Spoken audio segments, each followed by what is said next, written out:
நேயர்களுக்கு வணக்கம். என்னடா எங்க அண்ணன் கஷ்டப்பட்டு ஆட்சி அமைச்சு இவ்வளோ நாளாச்சு. சட்டம் ஒழுங்கெல்லாம் அது பாட்டுக்கு தறிகெட்டு, சீர்கெட்டு ஓடிட்டு இருக்கு. எங்க அண்ணன் வந்து பால் காய்க்கிற வீடு, அப்புறம் கோட் சூட் போட்டு ஸ்டைலா சுத்துறதுன்னு அவர் பிஸியா இருக்காரு. சட்டம் ஒழுங்கு என்ன ஆனா எனக்கு என்ன அப்படின்னு கண்டுக்காம ஒரு பக்கம் இருக்காரு. அது இன்னொரு பக்கம் சிங்கப்பெண் சிறப்பு அதிரடிப்படை லான்ச் பண்ற விஷயத்த ஹோல்டு பண்ணி வச்சிருக்காரு. இதுக்கெல்லாம் பின்ன என்ன இருக்குன்னு நமக்கு தெரியல. ஆனா இன்னொரு விஷயம், அதாவது தேர்தல்ல ரொம்ப பாதிக்கப்பட்டது யார் அப்படின்னா தமிழ்நாட்டு மக்கள் தான். ஆனா அதை இப்ப நம்ம பேசக்கூடாது. இன்னொருத்தர் ரொம்ப அதிகமா பாதிக்கப்பட்டார். அவர் யாருன்னா அதிமுகவோட எடப்பாடி பழனிசாமியார்.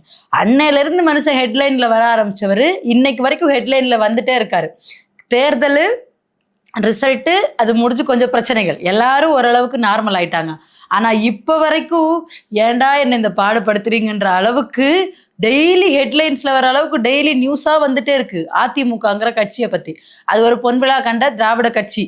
அந்த கட்சியை என்னென்ன பாடுபடுத்த முடியுமோ அந்தந்த அளவுக்கு பாடுபடுத்திட்டு இருக்காரு நம்மளோட முதலமைச்சர் அவர்கள். என்னன்னா, ஏற்கனவே தேர்தல் வந்தப்போ தனி பெரும்பான்மை இல்லாம ஜெயிச்சாரு. பெரும்பான்மையா ஜெயிச்சு தனி பெரும்பான்மை இல்ல. ஆட்சி அமைக்கிறதுக்கு 10 எம்எல்ஏ வேணும்னு ஆளுநர் வீட்டுக்கும் அவர் வீட்டுக்கும் நடையா நடந்ததெல்லாம் ஊரறிஞ்ச விஷயம். அப்படி இருக்கும்போது இடதுசாரி கட்சிகள் எந்த கூட்டணியை கல்லாப்பெட்டி கூட்டணின்னு கிண்டல் பண்ணாரோ, யாரை பார்த்து அறிவாலயம் பக்கம் யார் போனாலும் பிடிச்சி கூட்டணியில போட்டுக்கிறாருன்னு கிண்டல் பண்ணாரோ, அவர் உழைப்புல ஓட்டு வாங்கின கட்சியில உள்ள ஆட்கள் ஆதரவு கொடுத்து, அதாவது அந்த சமயத்துல வெளியில இருந்து ஆதரவு கொடுத்தாங்க. ஆதரவு கொடுத்து ஆட்சி அமைச்சாரு நம்மளுடைய முதல்வர் மாண்புமிகு ஜோசப் விஜய் அவர்கள். அதுக்கப்புறம் சரி நமக்கு தான் ஆதரவு கொடுத்தாங்க, நம்ம பெரும்பான்மை நிரூபிச்சாச்சு, நம்ம இப்ப மக்களுக்காக வேலை செய்யதானே எல்லா சொகுசையும் விட்டுட்டுன்னு சொல்லிட்டு அரசியலுக்கு வந்திருக்கோம், அந்த வேலையை பார்ப்போமே அப்படின்னு இறங்குனாரான்னு கேட்டீங்கன்னா கண்டிப்பா கிடையாது. அதிமுகன்னு ஒரு கட்சி இருக்கு, அந்த கட்சியை துண்டு துண்டா எப்படி உடைக்கிறது அப்படின்னு உட்கார்ந்து அவரோட அந்த தோழர்கள்னு சொல்லலாம், இல்லை இப்போதைக்கு புது அமைச்சர்கள், தமிழ்நாட்டை கட்டி காப்பாற்ற வந்திருக்க அமைச்சர்கள், அவங்க கிட்ட உட்கார்ந்து பேச்சுவார்த்தை நடத்தி அதிமுக அப்படிங்கிற ஒரு கட்சியை எவ்வளவு தூரத்துக்கு உடைக்கலாம் அப்படின்னு பிளான் போட்டுட்டு இருக்காரு நம்மளுடைய முதல்வர் அவர்கள். ஓரளவுக்கு பண்ணியிருக்காரு. ஏன்னா இதுக்கு முன்னால 118 தனிப்பெரும்பான்மைக்கு திமுகவோட கூட்டணி கட்சிகள் ஆதரவு கொடுத்த பிறகு அதிமுகல இருந்து ஒரு குறிப்பிட்ட ஆட்களோட கூட்டணி, அதாவது 47 எம்எல்ஏக்கள்ல 25 எம்எல்ஏக்கள் எஸ்பி வேலுமணி, சிவி சண்முகம் தலைமையில தாவேகாவுக்கு ஆதரவுன்னு அறிவிச்சிருந்தாங்க. எடப்பாடியார் என்ன பண்ணிட்டாரு, கொறடா உத்தரவை மீறி இவங்கெல்லாம் அந்த கட்சிக்கு ஆதரவு கொடுத்துருக்காங்க, அதனால இவங்க மேல கட்சி தாவல் தடை சட்டம் பாய வேண்டும் அப்படின்னு சொல்லிட்டு ஒரு மனு எழுதி கட்சி தாவல் தடை சட்டத்தின்படி நடவடிக்கை எடுங்க அப்படின்னு சபாநாயகர் கிட்ட ஒரு மனுவை கொடுத்தாரு. சபாநாயகர் இதுக்கு முன்னாடி இருந்த ஆளுநருக்கே டஃப் கொடுக்குற அளவுக்கு கொடுக்குற மனுவெல்லாம் கிடப்புல போட்டுறாரு. இதுக்கு முன்னே இந்த மாதிரி நம்ம ஏதாவது ஒரு இது நிறைவேற்றுவோம், அதை கொடுத்த அதை சீட்டில் போட்டுட்டு அது மேலே ஏறி உட்காந்துக்கிற வேலையை நம்முடைய முன்னாள் ஆளுநர், நம்மளுக்கெல்லாம் ரொம்ப பிடிச்ச RN ரவி அவர்கள் தான் பண்ணிட்டு இருந்தாரு. ஆனால் இப்போ கட்சிகள் கொடுக்குற மனுவை, அதாவது ஒரு நடவடிக்கை எடுங்க, இந்த மாதிரி குதிரை பேரம் நடத்தியிருக்காங்க, குதிரை பேரம் நடத்தி எங்களோட எம்எல்ஏக்களை விலைக்கு வாங்கியிருக்காங்க அப்படின்னு சொல்லிட்டு ஒரு பாதிக்கப்பட்ட ஒரு கட்சியிலேருந்து கொடுக்கப்பட்ட மனுவை கிடப்புல போட்டு அதுக்கு எந்த பதிலுமே அவர் சொல்லலை. அதே நேரம் பிரிஞ்சு போன எஸ்பி வேலுமணி, சிவி சண்முகம் தரப்புல இருந்து ஒண்ணு கொடுத்தாங்க. அது என்னன்னா, நாங்க யார சொல்றோமோ அவங்களையே கொறடாவா நியமிங்க அப்படிங்கிற மாதிரி அவங்க ஒரு வேண்டுகோள் வச்சு ஒரு மனு ஒண்ணு கொடுத்துருந்தாங்க. அதுக்கும் எந்த பதிலும் இல்லை. நான் இங்கிட்டும் போல அங்கிட்டும் போல இப்படியே நின்னுக்கிறேன் அப்படின்னு பிரபாகரன் அவர்கள் நின்னுக்கிட்டாரு. இப்போ மறுபடியும் என்ன ஆச்சுன்னா, என்ன சொல்லி என்ன ஆசை வார்த்தை காட்டி அதிமுக எம்எல்ஏக்கள் கிட்ட பேரம் பேசப்பட்டுச்சுன்னா, மினிஸ்ட்ரி சீட்டு 2 மினிஸ்டர் சீட்டு தர்றோம் அப்படின்னு சொல்லிட்டு பேரம் பேசியிருக்காங்க. அது போக வருஷம் இல்லை கோடிக்கணக்கு மதிப்புள்ள டெண்டர்களும் உங்களுக்கே தர்றோம் அப்படின்னு ஆசை வார்த்தை காட்டி தான் கூட்டிட்டு வந்திருக்காங்க. ஆனா நம்ம எடப்பாடியார் ஒரு ஸ்மார்ட் ஒர்க் ஒன்று இந்த இடத்துல தான் பார்த்தாரு. எல்லாரையும் கட்சி பொறுப்புல இருந்து நீக்கிட்டாரு. நீ எனக்காடா துரோகம் பண்றீங்க, இருங்கடா உங்களை வச்சுக்கிறேன் அப்படிங்கிற மாதிரி நீக்கிட்டாரு. சரி, அவர் நீக்கிறா என்ன, நமக்கு தான் மினிஸ்டர் பொறுப்பு இருக்கு, டெண்டர் இருக்குன்னு இந்த பக்கம் இருந்தவங்கள இந்த பக்கமே இருந்தாங்க. கடைசியில விஜய் அவர்கள் என்ன பண்ணிட்டாருன்னா, அமைச்சரவையில விசிகாக்கு இடம் கொடுத்திருக்காரு, IUMLக்கு இடம் கொடுத்திருக்காரு, காங்கிரஸ்க்கு கூட இடம் கொடுத்திருக்காரு. அதிமுகக்கு அமைச்சரவை கொடுக்கல. இதுக்கான நெருக்கம் காங்கிரஸ் கிட்ட இருந்து வந்துச்சா, இல்லைன்னா தாவேகா கூட போய் சேர்ந்திருக்க இடதுசாரிகள் கட்சிகள் கிட்ட இருந்து வந்திருக்கா அப்படின்னு தெரியல. ஆனா இவங்களுக்கு அமைச்சரவை கொடுக்கல. கடைசியில அரசனை நம்பி புருஷனை கைவிட்ட கதையா, ஐயோ எடப்பாடியாரை விட்டுட்டு வந்துட்டோம், இவங்களும் நமக்கு அமைச்சர் சீட்டு தரல, நமக்கு என்ன பிரயோஜனம் இருக்கு அதுல அப்படின்னு எஸ்பி வேலுமணி மறுபடியும் ஒட்டுமொத்தமா எடப்பாடியார் அவர்கள் கிட்ட போயே சரணடைஞ்சிட்டாரு. சிவி சண்முகம் அவர்களுக்கு கொஞ்சம் சுயமரியாதையா என்ன பிரச்சனைன்னு தெரியல. நான் அவரோட இதுல தொடர்ந்து நீடிக்க போறதில்லை அப்படின்னு விலகிட்டாங்க.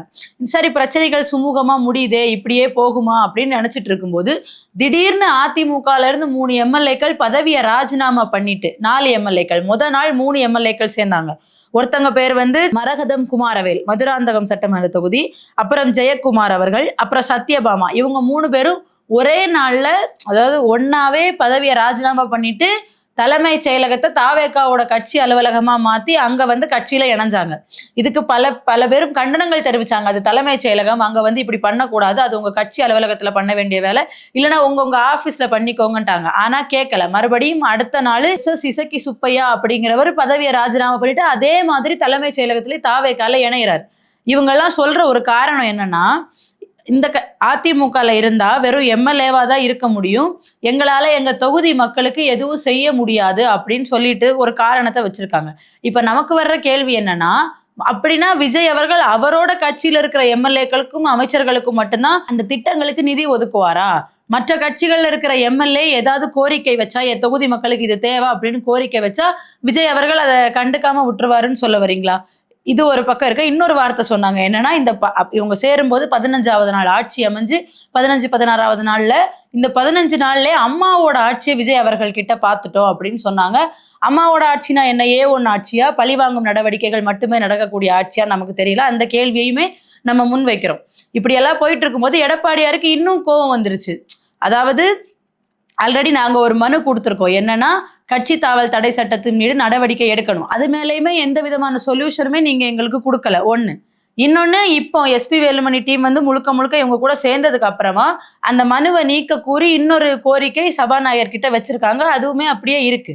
ஆனா கட்சி தாவல் தடை சட்டத்தின்படி நடவடிக்கை எடுக்கணுங்கிற மனு நிலுவையில இருக்கும் போதே அந்த அதிமுக கட்சியில உள்ள எம்எல்ஏக்கள் கொடுத்த ராஜினாமா கடிதத்தை சபாநாயகர்கள் அவர்கள் ஏற்றது தவறு அப்படின்னு சொல்லிட்டு எடப்பாடி தரப்புல இருந்து இப்போ நேரடியா ஆளுநரை போய் சந்திச்சு மனு கொடுத்துருக்காங்க. என்னன்னா, இப்படி குதிரை பேரம் நடத்தி எங்க கட்சியை உடைச்சு மினிஸ்டர் பொறுப்பு தர்றோம், இல்ல இப்போ மினிஸ்டர் பொறுப்பு இல்ல, இந்த 4 பேரும் ஒரு4 தொகுதியில இருந்து ராஜினாமா பண்ணிட்டு வந்திருக்காங்கல்ல, மதுராந்தகம், பெருந்துறை, தாராபுரம், அம்பாசமுத்திரம், இந்த 4 தொகுதிகளில் இடைத்தேர்தல் வரும், அப்ப அந்த இடைத்தேர்தல்ல உங்களையே நிக்க வச்சு ஜெயிக்க வைக்கிறேன் அப்படின்னு தாவேகா தரப்புல இருந்து இவங்களுக்கு வாக்குறுதி கொடுக்கப்பட்டதுனால இவங்க இந்த வேலையை பண்ணிட்டு போயிருக்காங்க.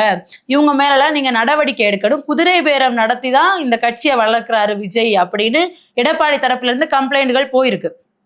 இன்னொரு விஷயம், குழந்தைகளை மேனிப்புலேட் பண்ணி தான் விஜய் ஓட்டு வாங்கியிருக்காரு, இந்த வெற்றி செல்லாது அப்படின்னு பல்வேறு தரப்பினரும் குழந்தைகள் நல அமைப்புகள்ல இருந்து எல்லாருமே இப்போ தமிழ்நாடு முதலமைச்சராக இருக்கிற விஜய் அவர்கள் மேல கண்டனங்களையும் கம்ப்ளைண்ட்டுகளையும் பதிவு பண்ணிட்டு இருக்காங்க. கஷ்டப்பட்டு நானும் 5-10 அடுத்தவங்க கூட்டணியில இருந்து தேர்த்தி எடுத்து ஆட்சி அமைச்சா என்னை ஆட்சி பண்ணவே விட மாட்டேங்கிறேன். அவர் ஆட்சி பண்ணலைங்கிறது 2வது விஷயம். மொத விஷயம், எந்த பக்கம் போனாலும் அடிக்கிறாங்க. இங்கிட்டு போனா இப்படி, இங்கிட்டு போனா சீவலு, அங்கிட்டு போனா சிதறலுங்கிற மாதிரி எந்த பக்கம் போனாலும் அடிக்கிறாங்க. எனக்கு என்ன பண்றது தெரியலைங்கிற அப்படிங்கிற ஒரு நிலைமைக்கே கொண்டு வந்து நிறுத்துறாங்களா அப்படிங்கிற ஒரு கேள்வி வருது. ஏன்னா டிடிவி தினகரன் அவர்கள் ஏற்கனவே அவருடைய எம்எல்ஏவை இது பண்ணிட்டாருன்னு விஜய் அவர்கள் மேல ஆளுநர்கிட்ட கம்ப்ளைண்ட் பண்ணியிருக்காரு. இப்போ எடப்பாடி தரப்பு இந்த வழக்கை சிபிஐ விசாரிக்கணும், குதிரை பேரம் நடத்தி ஆட்சி அமைச்சிருக்காரு, இந்த வெற்றி செல்லாதுன்னு எடப்பாடியார் தரப்பு ஒரு பக்கம் இது பண்ணிட்டு இருக்காங்க. 10வது குறைக்கு நாட்டில் சட்டம் ஒழுங்கு ரொம்ப சூப்பரா இருக்கு. டெய்லி பேப்பரை திறந்தாலே ஒரே கொலை, கொள்ளை, பாலியல் வன்கொடுமை, சிறுவனுக்கு பாலியல் வன்கொடுமை நடக்கு, போலீஸுக்கு பாதுகாப்பு இல்லை, போலீஸாலையும் பாதுகாப்பு இல்லை, போலீஸ் கிட்ட இருந்து போலீஸுக்கு பாதுகாப்பு இல்லை. தமிழ்நாடு அப்படியே ஒரு அமைதி பூங்காவா மாறிக்கிட்டு இருக்கு. எங்க பார்த்தாலும் போராட்டம் வெடிக்குது. ஒரு புரட்சிக்கான காலத்துல இருக்கோமான்னு தெரியல. இன்னும் வரும் நாட்கள்ல இதுக்கான பதில்களை கொடுப்பாரா, இல்லைன்னா மேனேஜரோட வீட்டுக்கு பால் காய்க்க போறேன், இல்ல என் ஃப்ரெண்டோட வெளியே போறேன், இல்ல நான் கொஞ்சம் பிஸியா இருக்கேன், எனக்கு டயர்டா இருக்குன்னு எந்த பிரச்சனைக்கு வழக்கம் போல வாய் திறக்காம ட்விட்டர்ல ட்வீட் போட்டுட்டு இருப்பாரான்னு பொறுத்திருந்து பார்ப்போம்.